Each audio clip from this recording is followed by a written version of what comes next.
ऊंटारी बातां आकाशवाणी उदयपुर, बीकानेर, बांसवाड़ा, सूरतगढ़, डूंगरपुर और माउंट आबू से प्रत्येक माह के दूसरे चौथे शुक्रवार को शाम 5:30 से 6 बजे तक आप सुनेंगे ऊंटों पर विशेषज्ञों की राय और जानकारी। इस कार्यक्रम के प्रायोजक है राष्ट्रीय उष्ण अनुसंधान केंद्र बीकानेर। ऊंटारी बात्या कार्यक्रम सुनने वाला से ऊंट पालक भाई ने ओम जी भाई और भोम जी भाई रा मोकड़ा राम राम राम राम बोम जी भाई राम राम ओम जी भाई राम राम। कई हाल है शाह? एकदम सा बढ़िया है, ईश्वरी कृपा सु, माता रानी री कृपा सु भी। देखो चैत्र नवरात्रि शुरू हो गई है तो माता रानी री भक्ति भी देखो पूरी जोर पर है। और देखो मौसम री जैसे बातें करने देखो अब तावड़ो भी क्या है तेज हो गया है तो जद भी घर से निकलो तो माथो ढकपरा निकलिया और पानी पी निकलो। पानी की कमी नहीं रहे। पानी सारू माइट कहता है कि भाई समय मिले नहीं जने जने पानी पी तो रहना चाहिए। पानी की कमी नहीं रहनी चाहिए। नहीं रहे। तो एक बात और मैं आपने कह दूं सा कि मतदान में भी कमी नहीं रहनी चाहिए। हाँ आ बात साची कही। देखो ज्या शरीर सारू पानी चाहिए नहीं कि शरीर में जे पानी नहीं हो तो कई हालत वैसा बिहार देश रे विकास सारू, देश की प्रगति रे सारू, ई लोकतंत्र सारू मतदान 100% बहुत जरूरी है। और क्या भी करे नहीं कि भाई जो मतदान है नहीं अभी तो लोकतंत्र की पहचान है और एक ने पर्व रूप में लेवने विश्व माने सबसे बड़ा लोकतंत्र है। इन बात ने अपन सिद्ध करना है कि 100% मतदान हुए बिना आलस रे जार पर सबसे पहलो काम वही करनो है कि भाई साहब मतदान कर रहा है। हाँ अब देखो जिके दिन मतदान है 20 दिन अपने सेव पहला जो काम है वो कहीं करना है मतदान करना है। छुट्टी भी है सा लेकिन अपन आ सोच नहीं रखने के आनंद ले सा तो छुट्टी है कठी जावा ना आवा या घूमने निकल जाओ तो भी को नहीं करना। सेव पहला अपन मतदान करना है और आप आसे पासे जिका भी भी बाबत जागरूक करना है कि से मतदान करे और आनंद भी अगर जे लेवो तो मतदान कर पर बाद रे माने आर पर आनंद लेवो कि भाई मैं मतदान कर दियो है हर खीजो। हाँ बिल्कुल सा आप रो एक कदम और आप रो 1 मिनट रो बखत राष्ट्र ने मजबूत करण सारू बहुत बड़ो कदम हुए साहब। और इन वास्ते तो क्या करे कि भाई जनता जनार्दन है नी उनकी कदर तो सा देखो सा ईश्वर भी करता है। बिल्कुल सा और अपन इन पर्व रूप में मनाना है और बहुत ही उत्साह रे साथे बगैर किसी दबाव रे स्वतंत्र होपरो निष्पक्ष होपरो आप रो जठे मन करे बिना वोट दो लेकिन वोट जरूर दो सा। और बात देखो सा अपने थे वोट री करी मतदान री करी तो साथ साथ एक दान है वो है ज्ञान रो दान। हाँ तो भोम जी भाई आज चौपाल में ज्ञान रो दान करण सारू कौन पधारी आया बताओ मान तो आप बात थाने पूछने वालो ओम जी भाई। तर देखो सामने देखो चौपाल में माइनीज बैठा है पहचानो कौन है आप? अब आप पहचानो साहब। हो डॉक्टर साहब आर्त बंधु साहू साहब। हाँ तो देखो साहब ये तो आप सा देखो सा लोग बाग सु सा की देखो सा गिरियोड़ा है देखो जनसु जुड़ियोड़ा है जिता ऊंट पालक है अभी ना शह जाने और भी सु बातचीत करे और जे कोई भी समस्या है तो सीधा मिले और मैं भी जवाब भी दे भी जो कोई समस्या है भी निवारण करे ओ ही सु आत्मा सु जुड़ियोड़ा ऐसा जने देखो भीड़ माइंड बैठा है डॉक्टर साहब राम राम जी आओ पधारो सा अठे चौपाल में बैठो सा। तो ओम जी भाई डॉक्टर साहब आ गया है तो सेव पहला डॉक्टर साहब रो आपा करा स्वागत और आपने मैं करा राम जी सभी को राम। नया साल का मुबारक हो आपको भी। बिल्कुल सा नव वर्ष की आप से ने बड़ी बड़ी शुभकामनाएं और पगे लागना सा। आज किन विषय पर बातचीत कर रहा हो ओम जी भाई? आज आप बातचीत कर सा कि भारत में ऊँटनी रे दूध संग्रहण दूध प्रसंस्करण प्रौद्योगिकी और उत्पाद विपणन परिदृश्य सारू जानकारी लेवन सारू पापा बातचीत कर सा। तो पहलो प्रश्न कहीं पूछ रहा हो? पहलो प्रश्न डॉक्टर साहब सु देखो सा वही पूछो कि भाई बड़ा बड़ेरा जिका है तो ये ऊंट और ऊँटनी रे बारे रे मायने और उनरे दूध रे बारे रे मायने जाने पर देखो सा आजकल नव युवक जिका है नी बेबी इन क्षेत्र रे खानी खूब बढ़ चढ़ रहा है तो उनारी जानकारी सारू आप बताओ कि भाई ऊँटनी और ऊँटनी रो जो दूध है उनरी महत्ता बाबत थोड़ी जानकारी दो। ये बहुत अच्छी बात कहे और जैसे कि हम सब जानते हैं ऊंट मरुस्थल का जहाज है आज हम ऊँटनी के दूध के बारे में क्यों बात कर रहे हैं, इसके पीछे जैसे आपने कहे ऊँटनी का दूध एक अमृत जैसे है, जिस अमृत से हमें बहुत सारे लाभकारी गुण मिलते हैं। ये दूध से हमें विटामिन सी, जिंक, हमारा इम्यूनिटी बढ़ाने की तत्व, इसके अलावा ये दूध हमारे लिए पौष्टिक भी है। और जैसे रिसर्च के तहत हमें ये जानकारी मिली है कि ऊँटनी का दूध डायबिटीज, ऑटिज्म, टीबी, डेंगू, ये सभी जितने भी बीमारी है, कोई कहते हैं कि लीवर की खराब है तो उसमें भी ये, जैसे जंडिस, इसमें भी ये ऊँटनी के दूध कारगर होता है। तो हम ऐसे देखें तो ऊँटनी का दूध हर बीमारी के लिए एक परिपूरक के रूप में काम करता है। बहुत ही बढ़िया तरीके से बताई डॉक्टर साहब आ जानकारी। और अब डॉक्टर साहब मैं आपसे जानना चाहूँगा कि भारत में ऊँटनी रे दूध संग्रहण की वर्तमान स्थिति बाबत थोड़ी बहुत माने जानकारी दो सा। जैसे हम बात कर रहे थे अभी, ऊँटनी का दूध महत्व तो सबसे ज्यादा है। अभी ऊँटनी का दूध ऐसे देखें तो कहीं पे इसका जो संग्रहण है इसमें कमी है। अभी गुजरात हम गए थे, गुजरात में ऊँटनी का दूध संग्रहण के लिए उनका जो मिल्क कोऑपरेटिव है वो जगह जगह पे ऊँटनी का दूध का मूल्यांकन करके ऊँटनी का दूध संग्रह कर रहे हैं। वो क्यों कर रहे हैं? क्योंकि ऊँटनी के दूध में ये सब मूल्यवान वस्तु हैं जो हमारे मानव स्वास्थ्य के लिए सहकारी है। अभी गाय का दूध, भैंस के दूध के हिसाब से हम ऊँटनी के दूध को तो देख नहीं सकते, क्योंकि गाय और इतना दूध हमें ऊँट से भी मिलेगा नहीं, क्योंकि ऊँट हमारे पास संख्या 2 प्रदेश है, राजस्थान और गुजरात। ये 2 प्रदेश से हमें दूध, एक तो मरुस्थल का जहाज अभी दूध में आया ही नहीं, लेकिन गुजरात में कुछ प्रयास किया गया है उनके मिल्क कोऑपरेटिव्स के द्वारा, जिसके तहत ऊँटनी का दूध को 50 रुपया पे वो जगह जगह पे कलेक्शन कर रहे हैं। और हमें ऊँट की संख्या की बात करें तो राजस्थान में 2,13,000 ऊँट है, जबकि गुजरात में 27,500 ऊँट है।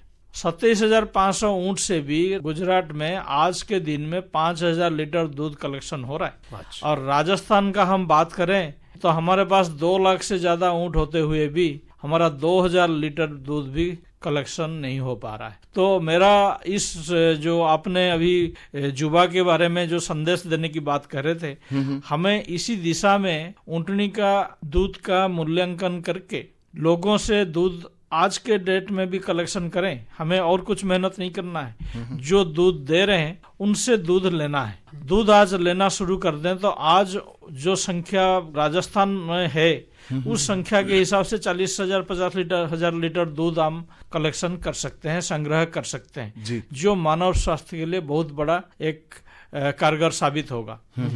और इसी दिशा में आज के डेट में अभी हमें 8-10 लोग जो संस्थाएं हैं जो दूध कलेक्शन कर रहे हैं, वो संस्थाएं कई सभी का सब 200-200 लीटर का बात हम करें तो 2,000 लीटर दूध कलेक्शन हो रहा है। तो हम क्यों ना ऊँटनी के कलेक्शन के प्रति ध्यान दें। और एक महत्व बात मैं सभी हमारे पशुपालक और किसान भाई को बताना चाहूंगा कि ऊँट जो है करीब 1.5 साल दूध देती है।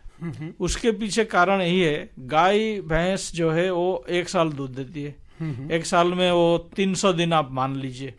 उसके पीछे कारण यही है कि उनका जो प्रजनन का जो समय है वो 9 महीना है, जबकि ऊँटनी में उस प्रजनन समय का 13 महीना है।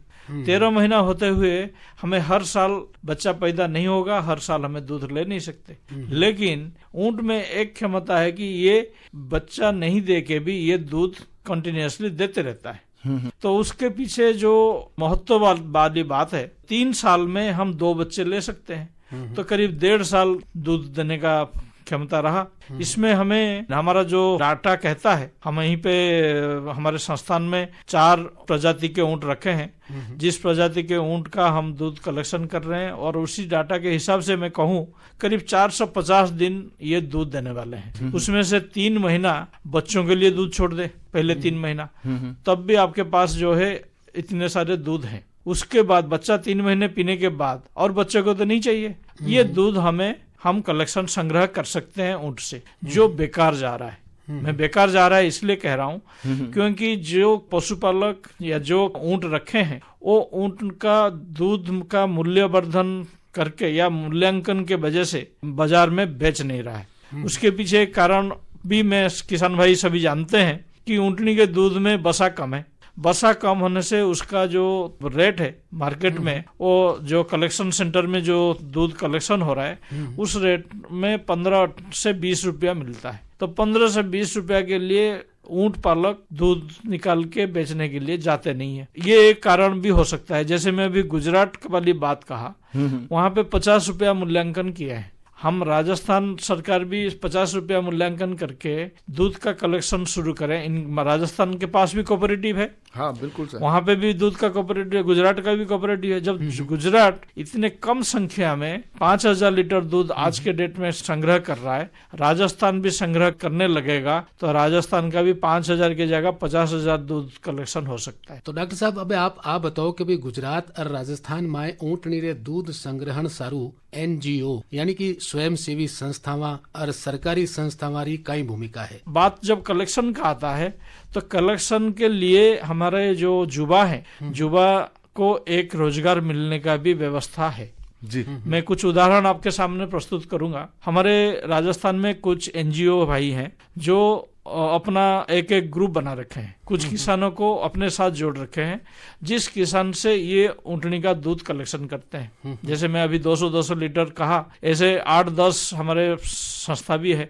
जयपुर में एक संस्था है, वो 200 लीटर दूध कलेक्ट करता है। सादड़ी में एक संस्था है, वो भी वहां से 200 लीटर दूध कलेक्ट करता है। बज्जू में एक संस्था है, वो 200 लीटर कलेक्ट करता है। ऐसे बाकी जो बड़े बड़े किसान हैं, जो किसान सेवा के हिसाब से देखते हैं या ऊँटनी का दूध कलेक्शन करके उसको बेचने का हिसाब से देखते हैं, वो भी ऐसे अलग अलग जगह पे दूध कलेक्शन करते हैं। तो ये जो कलेक्शन का प्रक्रिया है, हम आज के युवा को यही कहेंगे कि जो ऊंट पालक है वो दूध को बेचने के लिए उसको जो दिक्कतें आ रही है, आज के युवा इन्हीं लोगों से, इन्हीं किसानों से दूध कलेक्शन करे तो दूध हमारे पास उपलब्ध होगा। और जो गुण का बात मैं कह रहा था, इन्हीं लोगों के लिए डायबिटीज जो लोग हैं उनके पास ये दूध पहुंच सकता है। तो पहुंचेगा तो दूध का, ऊँटनी का दूध का एक व्यापार भी बढ़ सकता है। बहुत बढ़िया जानकारी दी सर। और अब डॉक्टर साहब मैं आपसे जानना चाहूँ कि गुजरात रे कच्छ क्षेत्र में दूध संग्रहण रो सरहद डेयरी मॉडल कई है, इन बारे में थोड़ो इरो महत्व कई इरी जानकारी दो सर। मैं ओम भाई और हमारे सभी पशुपालक जो श्रोता बंधु हैं सभी को इस दिशा में नजर डालूंगा। अभी मैं गुजरात के कच्छ इलाके में गया था और जिस जगह पे दूध कलेक्शन हो रहा है वो जगह पे भी हम अभी विजिट करके आए थे। वहां पे रोज जो है एक एक कलेक्शन बूथ में 1,500 लीटर दूध कलेक्शन हो रहा है। तो 3 कलेक्शन दूध हो गया तो 5,000 लीटर दूध हो गया। तो ऐसे ऐसे हमारे राजस्थान में भी जहां ऊंट का संख्या ज्यादा है उस जगह पे, जैसे हम जैसलमेर का बात करें, हमारा ये बीकानेर का बात करें, पाली जगह का बात करें या सिरोही जगह का बात करें, ऐसे बहुत सारे जगह है। जैसे बज्जू का मैं अभी बात कर ही रहा था, ऐसे बहुत सारा जगह है जहाँ पे ऊंट का संख्या बहुत ज्यादा है। और जैसे मैं पहले बताया कि 3 महीने के बाद ऊंटनी में जो दूध है, हम उस दूध का संग्रह नहीं करेंगे तो दूध ऊँटनी के साथ ही खत्म हो जाएगा। अभी उस दूध को हमें संग्रह इसलिए करना है कि ऊँटनी के दूध में औषधीय गुण है और औषधीय गुण के हिसाब से उसका मूल्यांकन ज्यादा रखा जाए। जो मैं 15 से 20 रुपया का बात कर रहा था बसा के हिसाब से, हम बसा के हिसाब से ना करके हम उसका जो मेडिसिनल वैल्यू है, जो मानव स्वास्थ्य के लिए वैल्यू है, उस वैल्यू के हिसाब से उसका बात करें तो ये 50 रुपया, हम हमारे संस्थान का बात करें तो हम 60 रुपया रेट रखें।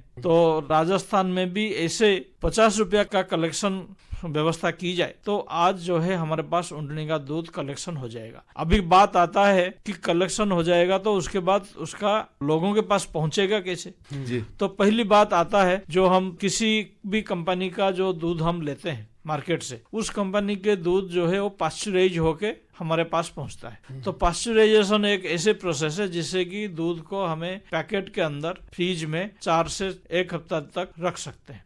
और ऊँटनी का दूध में ये विशेषता भी है, ये 1 हफ्ते तक पास्चराइजेशन के बाद फ्रीज के अंदर रखा जा सकता है। तो आपका जो दूध आज हम संग्रह किए, ये 7 दिन के लिए आपके लिए संग्रहित होकर रह गया। जी। तो ये एक मार्केटिंग के लिए सबसे बड़ी माना जाता है, क्योंकि दूध जिस दिन कलेक्ट होगा उसी दिन बिक जाएगा ऐसा कभी कहा नहीं जाता है। और दूध जो है हमारा हम रख नहीं सकते, तो उसका कुछ ना कुछ हमें प्रोडक्ट बनाना जरूरी है। जैसे प्रोडक्ट में अभी पास्चुराइज मिल्क का बात कहा, ये तो एक प्रोसेस है पैकेट दूध के लिए। ऐसे हमें ऊँटनी के दूध से बहुत सारे प्रोडक्ट भी बना सकते हैं। जैसे कि हमें 2 चीज छोड़ के, एक हो गया दही, एक हो गया रसगुल्ले, ये दोनों चीज छोड़ के बाकी सभी चीजें हमें बन सकता है।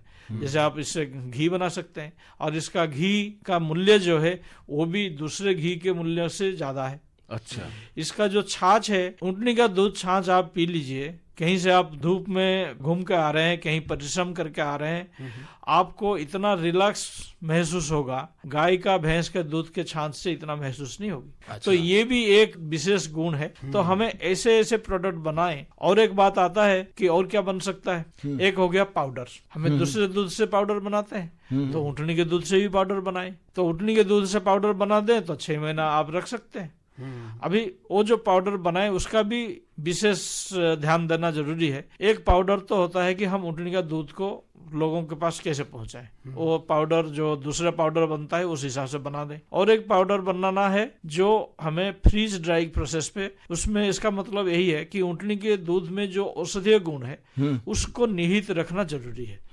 तो वो एक प्रोसेस है। ये सभी जो रास्ता मैं बता रहा हूँ, ये आज के युवा के लिए ये सभी रास्ता अपनाने का साधन है। कोई घी बनाए, कोई पाउडर बनाए, कोई गुलाब जामुन बनाए, कोई बर्फी बनाए, कोई छाछ बनाए, ऐसे अलग अलग प्रोडक्ट बना के लोगों के पास पहुंचाए, मानव स्वास्थ्य के लिए सेवा में सहभागिता निभाए। जी जी, बहुत ही बढ़िया जानकारी दी सा। और अब जो भक्त है नी वो गीतड़ ले रहे हैं। मैं ही सोचो थे बोले क्यों को नहीं सा। देखो सा डॉक्टर साहब री बातें रे मायने कही है कि देखो सा मैं तो कहीं सोचने लाग गया। देखो वो भी कही है कि बातें सुन तो अच्छी जानकारी, नुई जानकारी जन आदमी सुनी वो करे, चेतो दूसरे ने हट जाए करे दूसरे खाने।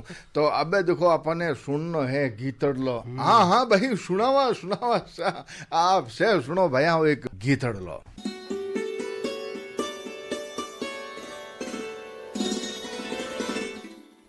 मैं डॉक्टर आर्तबंधु साहू, निदेशक राष्ट्रीय उष्ट अनुसंधान केंद्र बीकानेर। ये केंद्र ऊँटों के संवर्धन एवं अनुसंधान के क्षेत्र में कार्यरत है। समस्त ऊँट पालक भाई बहन इस क्षेत्र से जुड़कर अपनी समस्याओं का निदान पा सकते हैं एवं व्यवसाय हेतु जो लाभ उठाना है वो उठा सकते हैं। इसके लिए राष्ट्रीय उष्ट अनुसंधान केंद्र द्वारा प्रायोजित कार्यक्रम ऊँटारी बाता माह के दूसरे और चौथे शुक्रवार को शाम 5:30 से 6 बजे जरूर सुने। राष्ट्रीय उष्ट अनुसंधान केंद्र बीकानेर।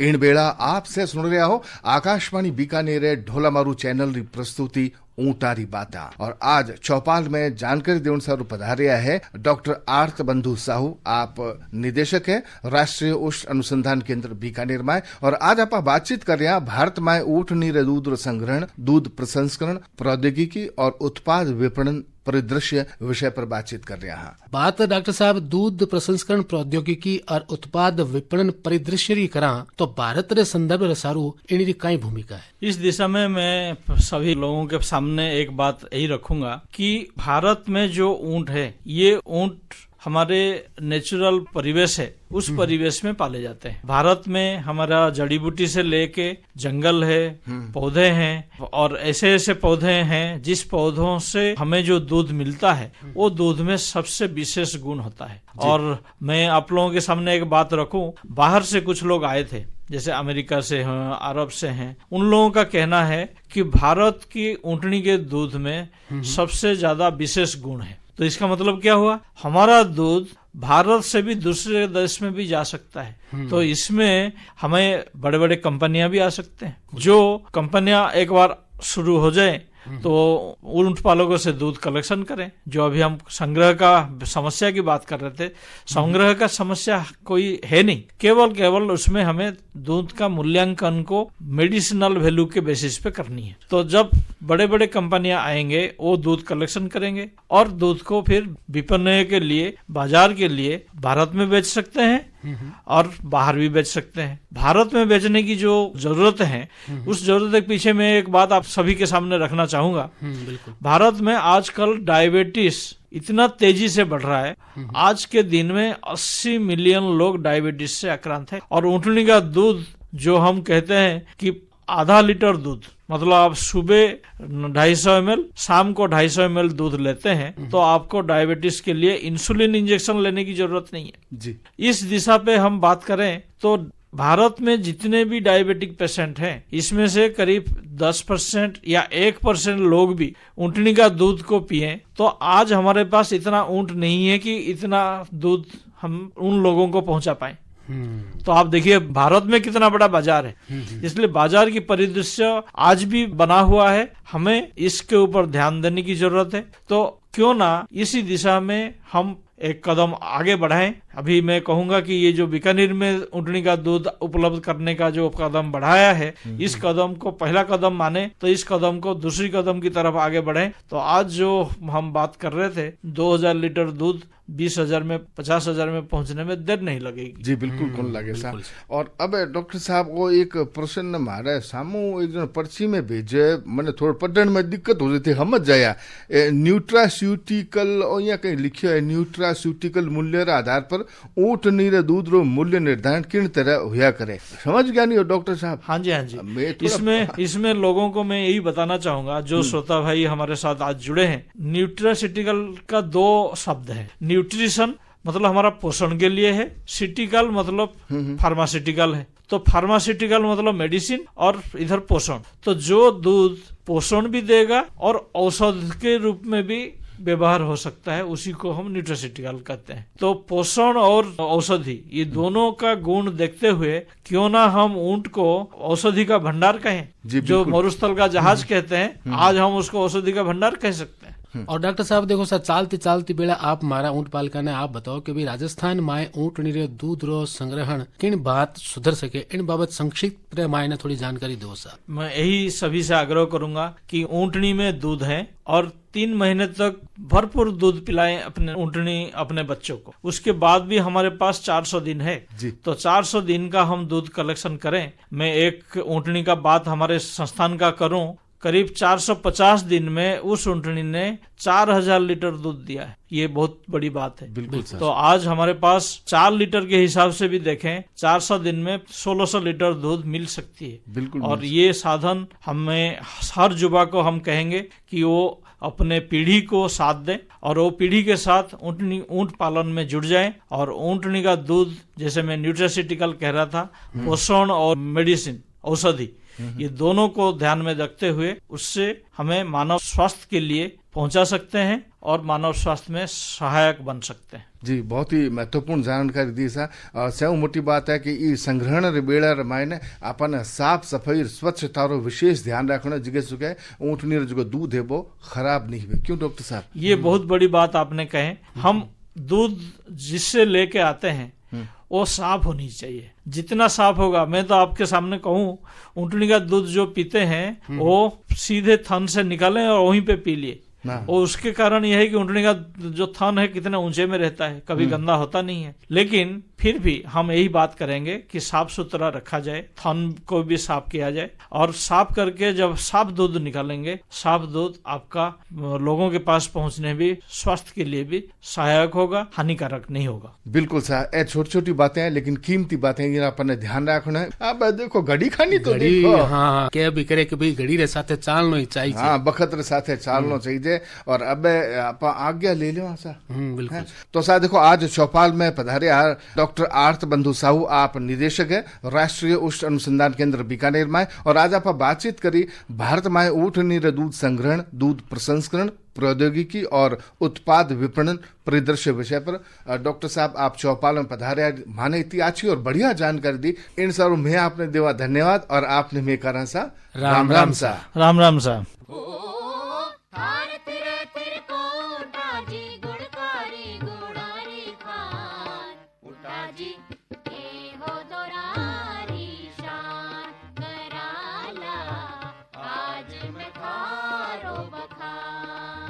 ऊंटारी बातां आकाशवाणी उदयपुर, बीकानेर, बांसवाड़ा, सूरतगढ़, डूंगरपुर और माउंट आबू से प्रत्येक माह के दूसरे चौथे शुक्रवार को शाम 5:30 से 6 बजे तक आप सुनेंगे ऊँटों पर विशेषज्ञों की राय और जानकारी। इस कार्यक्रम के प्रायोजक थे राष्ट्रीय उष्ट अनुसंधान केंद्र बीकानेर।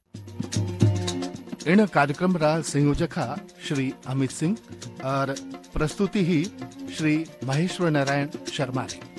सहभागिता थी राम सहाय हर्ष और चंद्रशेखर जोशी री। हमें माने आलिया जिराव सा मोकड़ा मोकड़ा राम राम सा।